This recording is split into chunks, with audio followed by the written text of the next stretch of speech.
In a locked file drawer, inside the Washington, D.C. headquarters of the Federal Bureau of Narcotics, the nation's top drug cop kept a special collection. It wasn't filled with official reports or scientific data. It was filled with stories. The most lurid, violent, and grotesque newspaper clippings he could find. An axe murder in Florida, a car accident in Colorado, a tale of a young man descending into madness and claiming giant bats were chewing his arms.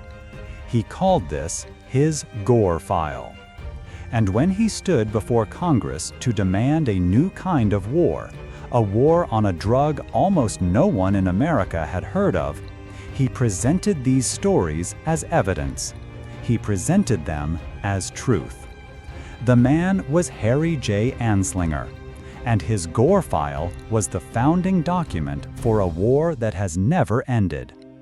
This is the story of how the ambition of one federal agent, desperate to keep his job, invented a national nightmare. The man who would become America's moral arbiter of intoxication didn't begin as a fanatic. He began as a pencil pusher.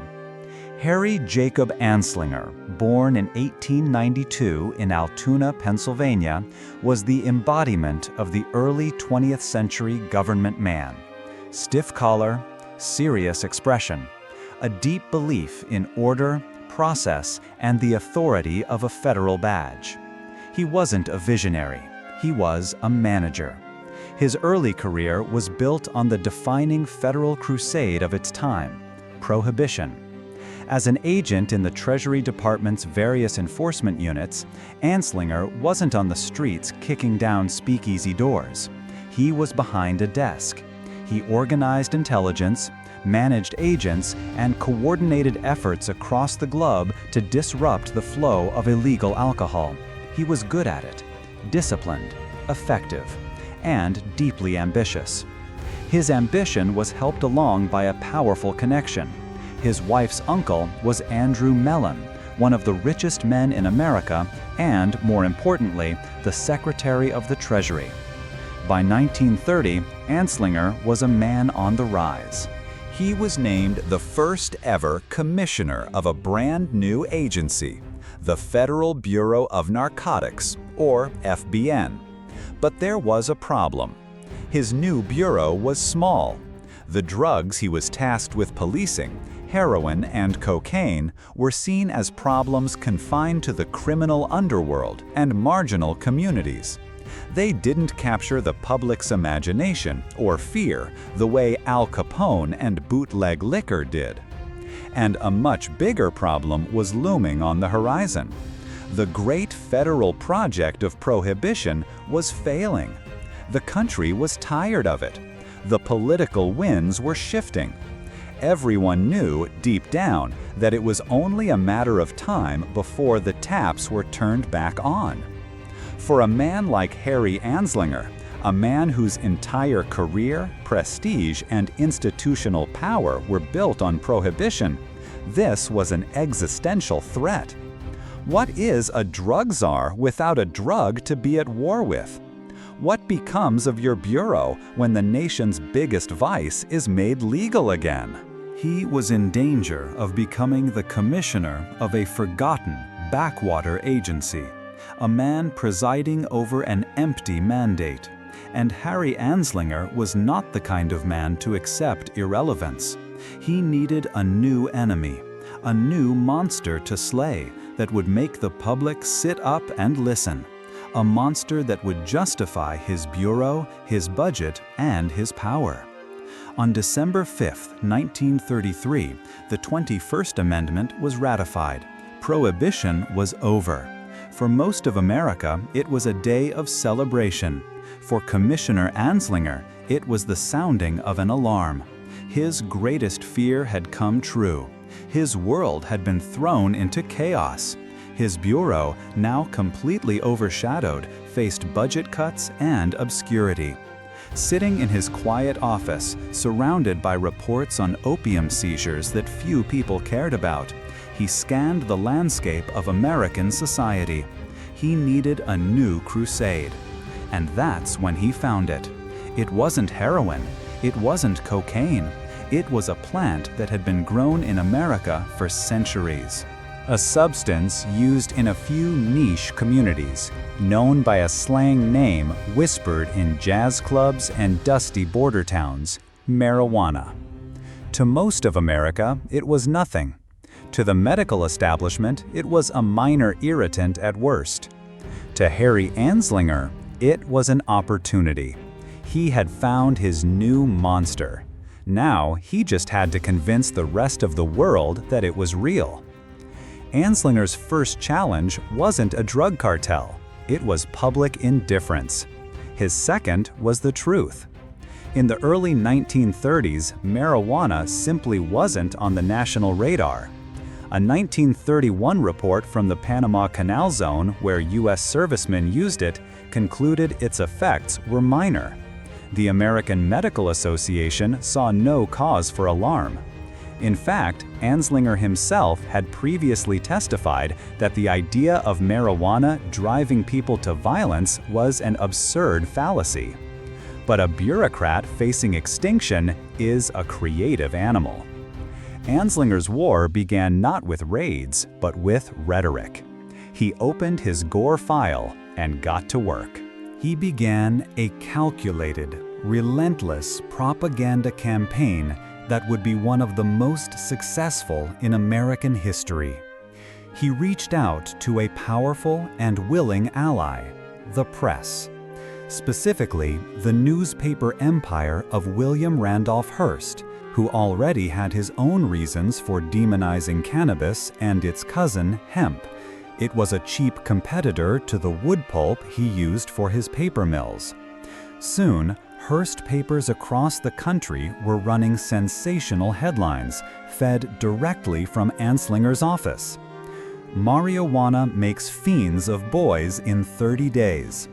Hashish goads users to bloodlust. Anslinger became the go-to source for any reporter looking for a shocking quote. He claimed this new killer weed was the most violence-causing drug in the history of mankind. But Anslinger was more than just a propagandist. He was a master at exploiting the fears of white, middle-class America. He understood that the most effective way to make people fear a drug was to make them fear the people who used it. And he was very specific about who those people were. He tied marijuana to Mexican immigrants in the Southwest. He testified that it made them think they are birds and jump out of windows. He played on the anxieties of the Great Depression, painting a picture of dangerous foreigners high on a strange weed, taking American jobs and threatening American women. Then he turned his sights on another community, African Americans. He forged a direct link between marijuana and what he considered a degenerate, chaotic art form, jazz music. He claimed the drug was essential to this music, which results from marijuana use. It sounds like the jungle. He believed that marijuana caused white women to seek sexual relations with Negroes, entertainers, and others. This was the core of his strategy. The war on marijuana was a proxy war, a war on immigrants, a war on black culture, a war on everything that Harry Anslinger, the man of order, deemed a threat to his vision of America. And then came the moment that reveals the true nature of the man, the pivot that turned a bureaucrat into a fanatic. This is the one thing revelation. For years, Anslinger's primary targets had been opiates. He had little institutional interest in cannabis. In a public statement made as late as 1934, he was asked about it. His response, on the record, was clear. The idea that it caused violence was a myth. Federal legislation against it, he stated, was unnecessary. Then, he saw his budget shrinking. He saw his agency's relevance fading. And he made a choice. He went back to his Gore File. He dug up every fringe case, every tenuous link, every story that he had once dismissed, and he reversed his position completely with the zeal of a convert. The absurd fallacy now became his gospel. He saw that fear, not fact, was the key to power. Fear would get him bigger budgets. Fear would get him more agents. Fear would make Harry Anslinger one of the most important men in Washington. His crowning piece of evidence was the tragic story of Victor Licata. In 1933, the young man from Tampa, Florida, had slaughtered his family with an axe. Police found that Licata had a history of marijuana use. For Anslinger, it was the perfect story, a marijuana-crazed youth. He plastered it across the country as undeniable proof of the drug's horror. He conveniently omitted the truth, that the Licata family had a documented history of severe mental illness, that police had tried to have Victor committed a year before the killings, that a psychiatrist later determined his psychosis, not a plant, was the cause. The truth didn't matter. The story was what mattered. Anslinger now had his monster. In the spring of 1937, Harry Anslinger walked into the chambers of the United States Congress. This was the moment his entire campaign had been building toward. His objective: the passage of the Marijuana Tax Act of 1937, a law that would, for all intents and purposes, make the drug illegal nationwide. He didn't come armed with scientific studies. He came armed with his Gore File. He stood before the committee, and in his serious, authoritative voice, he read the headlines. He told the stories: the axe murderer, the boy who thought he was a bat. He painted a picture of a nation on the brink, overrun by a new assassin of youth. It was a performance of pure theater. Then one man stood up to challenge him. Dr. William Woodward, an attorney and a physician, was representing the American Medical Association. He looked at Anslinger's evidence with a doctor's skeptical eye. There is no evidence in this record of any medical or sociological nature, he told the committee. It's all newspaper clippings. He asked a simple question: where is the proof? Where are the studies? Why is this being rushed through without any real expert testimony? Anslinger's response was a masterclass in bureaucratic bullying. He attacked Dr. Woodward personally. He implied the AMA was behind the times, that they didn't understand the streets. He suggested, with quiet menace, that perhaps the good doctor had his own motives for protecting the drug trade. He used his authority as a federal commissioner to drown out the voice of science with the siren song of fear. The congressman, faced with lurid tales of axe murders on one hand and dry medical objections on the other, did what politicians so often do. They chose the better story. The hearings were a sham. The Marijuana Tax Act of 1937 passed with barely a debate. Harry Anslinger had won. Standing in the halls of power, he had transformed a minor substance into a national enemy. He had saved his bureau, and he had cemented his own legacy. The immediate consequences were swift and profound. The act imposed such an impossibly complex set of taxes and regulations that possession or sale of marijuana effectively became a federal crime overnight. The first arrests were made immediately. A 58-year-old man named Samuel Caldwell was arrested for selling 2 joints.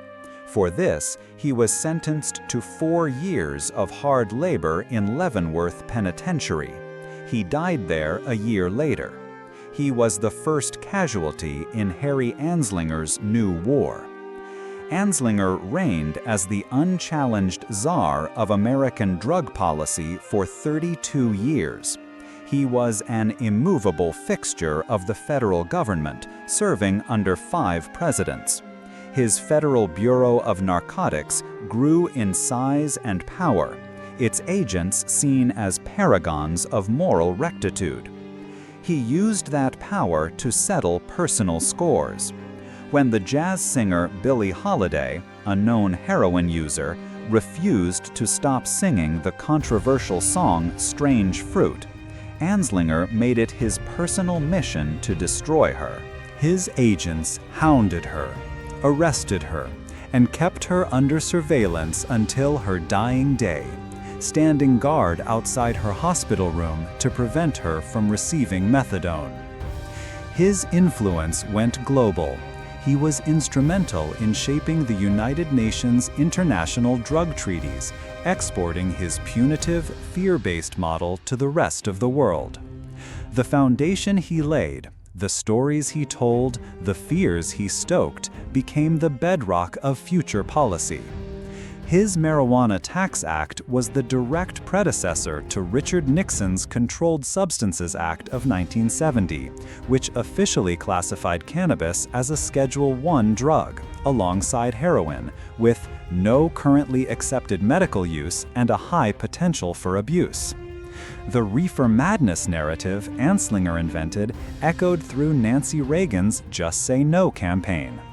The racial disparities he pioneered are reflected in the mass incarceration that has disproportionately devastated minority communities for generations. Harry Anslinger didn't just write a law. He wrote a script for America. A script in which certain drugs are inextricably linked with deviancy, violence, and social decay. A script that a law enforcement and prison industrial complex would find incredibly profitable. In the end, the most powerful drug Harry Anslinger ever unleashed on America was not a substance, it was a story.